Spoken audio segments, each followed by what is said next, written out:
Uou, uou, uou, Rock in Rio.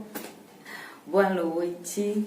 Eu sei que todo mundo já deve ter escutado essa vinhetazinha, esse trecho da vinheta do Rock in Rio, que hoje não é considerado somente um festival de música, mas uma plataforma de experiências. Então, como é que eu cheguei nesse tema para a primeira aula dos meus alunos que estão na quarentena? Eu ia passando no meu feed e eu recebo muita coisa de marketing digital e eventos e marketing e tudo mais. E foi quando eu vi o símbolo do Rock in Rio com o tema 5 lições para criar um evento único com experiência de arrepiar. Então eu fiquei arrepiada, me cadastrei e recebi um e-book que eu fiz aqui, um roteirozinho. Espero que eu consiga passar tudo. Se eu não conseguir, né, eu passo amanhã ou depois, mas enfim. Então, gente, o Rock in Rio foi uma ideia, foi um sonho idealizado pelo grande publicitário, um dos grandes publicitários da época, Roberto Medina, né? O Rock in Rio já tem 35 anos de história, em 20 edições, e dentro desses 35 anos de história, eles foram quebrando vários recordes, né, amadurecendo e quebrando vários recordes, que eu vou passar para vocês aqui. Primeiro, já são 20 edições do Rock in Rio, 2,3 mil artistas já passaram pelos palcos do Rock in Rio, 119 dias de magia, né? E 10,2 milhões de pessoas das mais variadas localidades já passaram pela cidade do rock, certo? Então, Roberto Medina, num certo dia, num dia de luz, ele foi dormir e no outro dia ele acordou com essa ideia fixa na cabeça, com esse sonho de que queria realizar o maior festival de música do planeta. E ele conseguiu, certo? Mas como foi que ele fez? Ele sonhou e foi fazer e acabou? Foi muito fácil assim? Não, gente, não foi muito fácil, certo? Mas uma coisa é certa, ele fez acontecer da sua própria maneira, como ele imaginava, o sonho que ele tinha, ele foi seguindo aquilo, e isso dá brecha para a nossa primeira lição. A primeira lição que eles dizem é: seja fiel ao seu propósito. Seja fiel, certo? Desejo sem atitude não gera mudança. Então, vocês precisam não somente sonhar, ter ideia, mas você precisa fazer acontecer. É fácil? Existe uma fórmula? Existia uma fórmula para o Rock in Rio dar certo? Não existe. Mas existiram forças matrizes que guiaram o nosso querido Roberto Medina para esse sonho maluco, para essa coisa, né, para essa empreitada revolucionária. Então, o que foi que o guiou até esse sonho? Ele tinha 2 pilares muito fortes. Primeiro, o legado, né? Segundo, o propósito. O pai do Medina, o Abraham Lincoln, não, mentira, é o Abraham Medina, ele era um empresário, ele tinha, na época, 16 empresas, né? Ele era considerado o secretário não oficial de turismo do Rio de Janeiro. Por quê? Porque ele atraía muitos investidores para a cidade.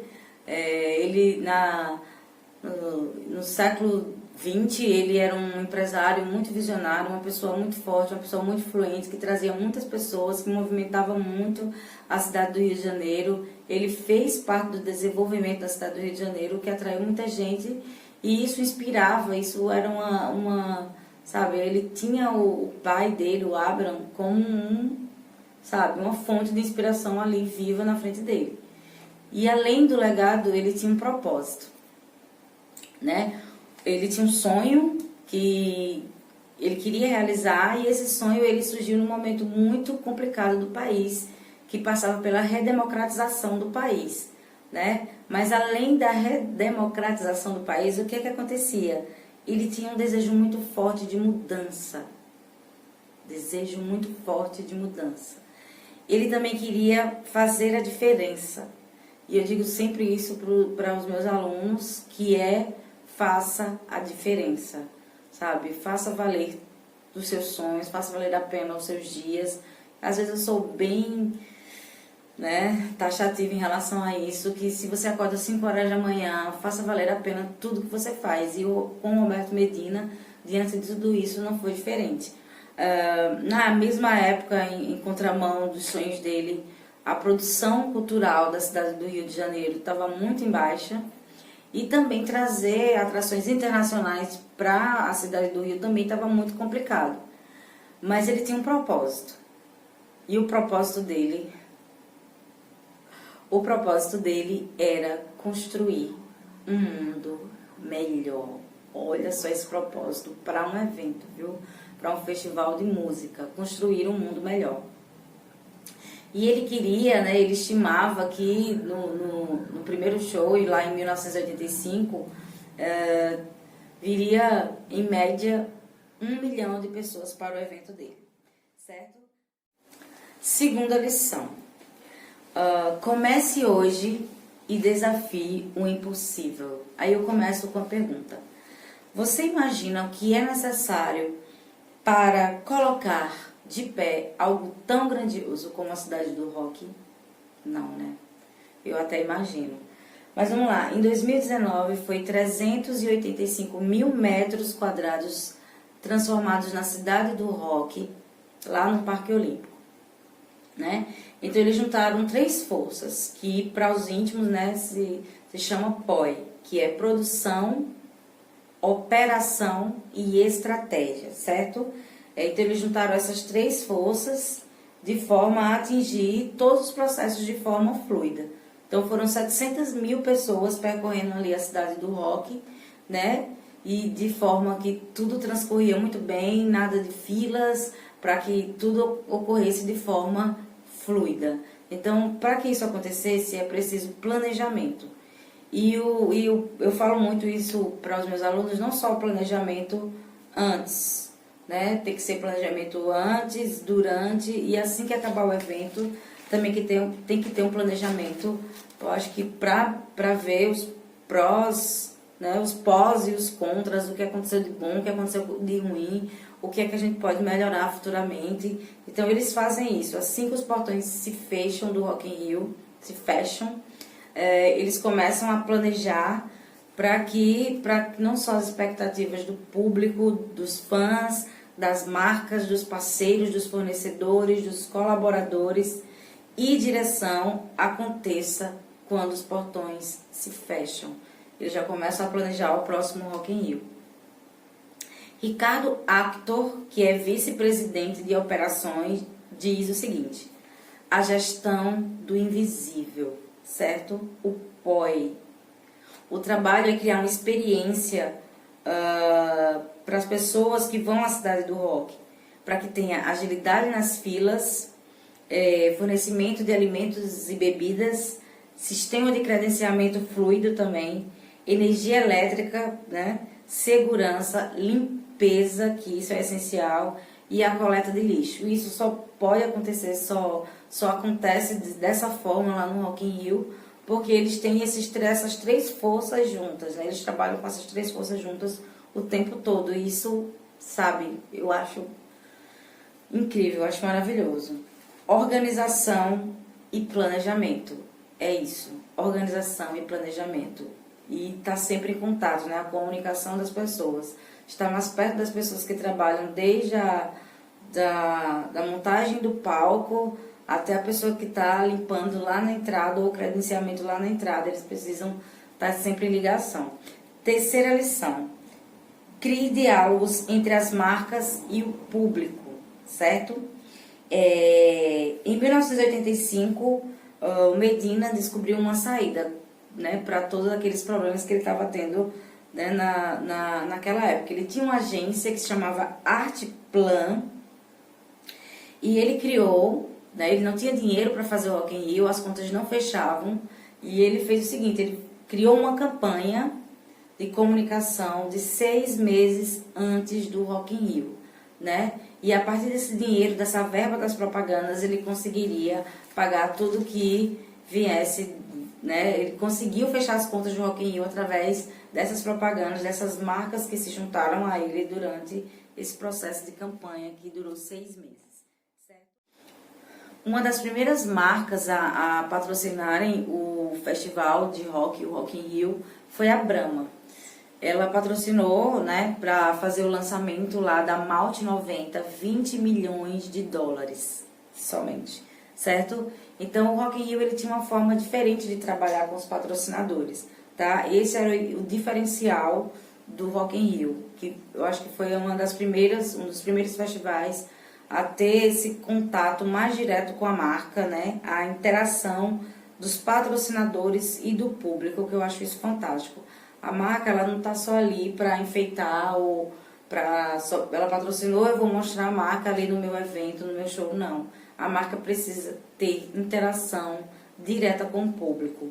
De que forma? Então, as marcas fizeram o que dentro do Rock in Rio? Atividades preparadas, certo? As marcas tinham um papel atuante dentro do festival. Não era só patrocinar, tá lá, não. Eles precisavam fazer alguma atividade, algum mini evento dentro do evento maior, certo? Então, em 2019 foram 140 marcas lá no festival, lá no Rock in Rio, e 17 espaços de atrações oficiais para todos os públicos dos mais variados estilos, certos e gostos, certo? Rodolfo Medina, que é o presidente de marketing e parcerias, cara, eu acho massa o que esse cara fala. As marcas fazem parte... Desculpa, gente. As marcas fazem parte do conteúdo. Para nós, vai além de uma simples troca. Conexão é a palavra.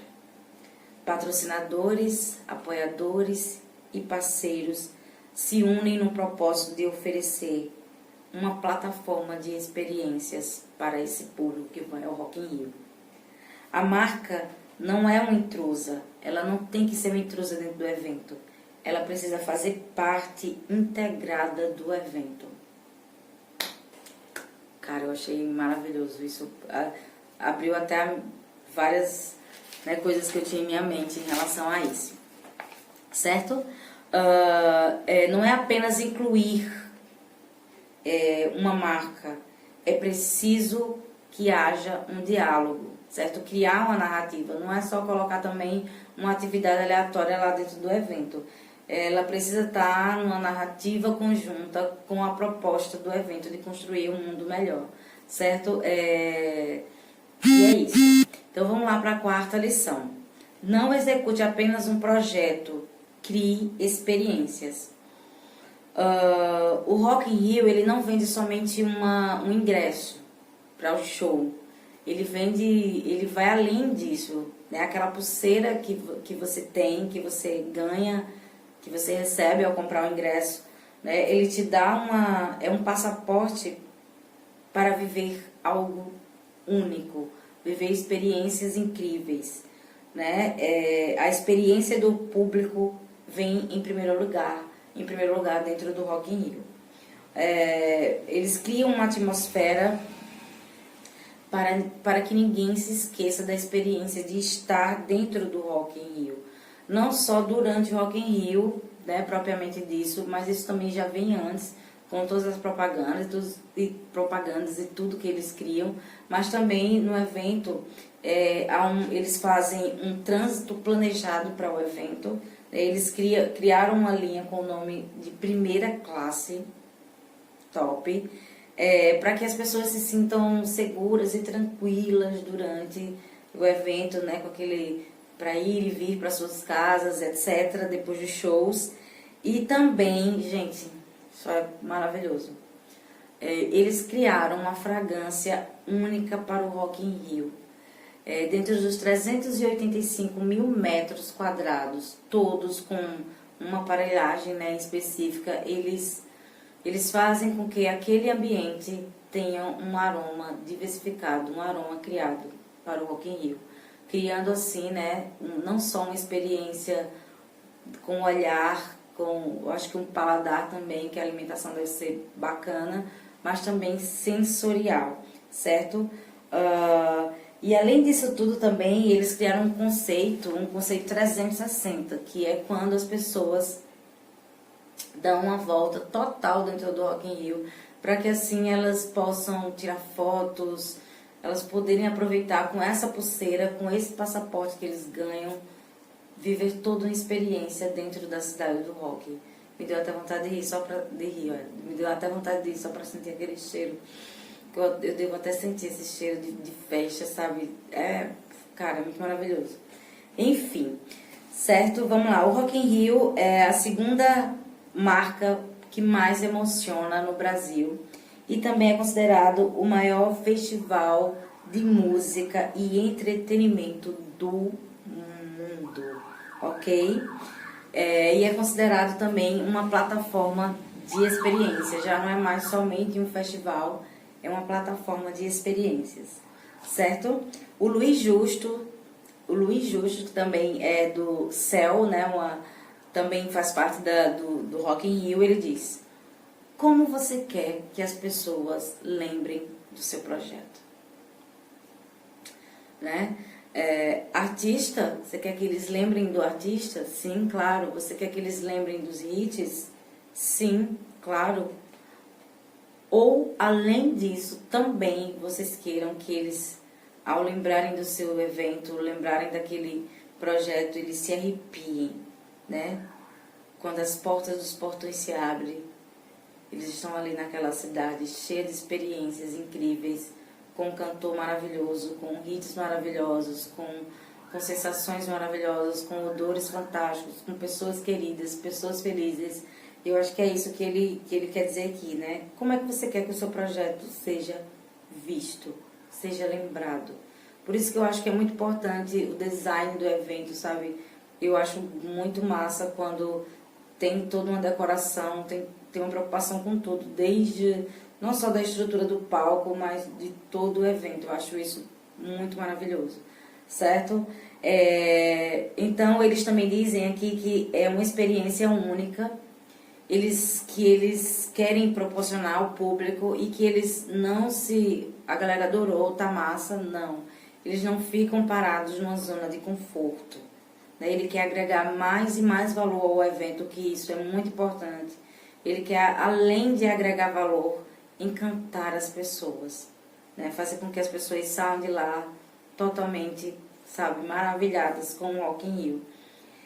Criar estratégias, desenvolver experiências, né, que vai além do óbvio. Enquanto você está pensando que vai ter as mesmas coisas, eles já estão pensando em coisas muito maiores. Né? Quinta e última lição de hoje, que diz a seguinte: escreva o presente a partir do futuro.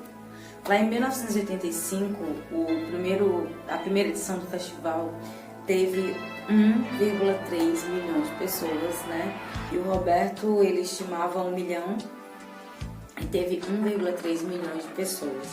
Agora, em 2020, o Rock in Rio completa 35 anos de história, 35 anos de experiências, né? E ele também, essa estrutura do Rock in Rio, essa produção do Rock in Rio, já foi para outros países como Espanha, Estados Unidos, Portugal, se fundou na cidade de Lisboa. E após 3 décadas de experiências, né, de maturidade, sabe, eles conseguem fazer realmente encantar as pessoas, eles conseguem transformar a cidade de rock numa cidade realmente dos sonhos. Então, o que eles pensam, além de todas as coisas que tem aqui no resumo, mas 2 coisas. Primeiro, estar sempre à frente e olhar para o futuro. Espero que vocês tenham gostado dessas 5 lições do Rock in Rio. É sempre para todos os eventos, né? A forma como eles constroem a segurança e tudo que eles pensam na logística, no design, na interação das marcas com o público, né? Em tudo isso que eles pensam, acho que vale muito a pena você baixar esse e-book das 5 lições para criar um evento único e experiências de arrepiar. Estou terminando por aqui, boa noite.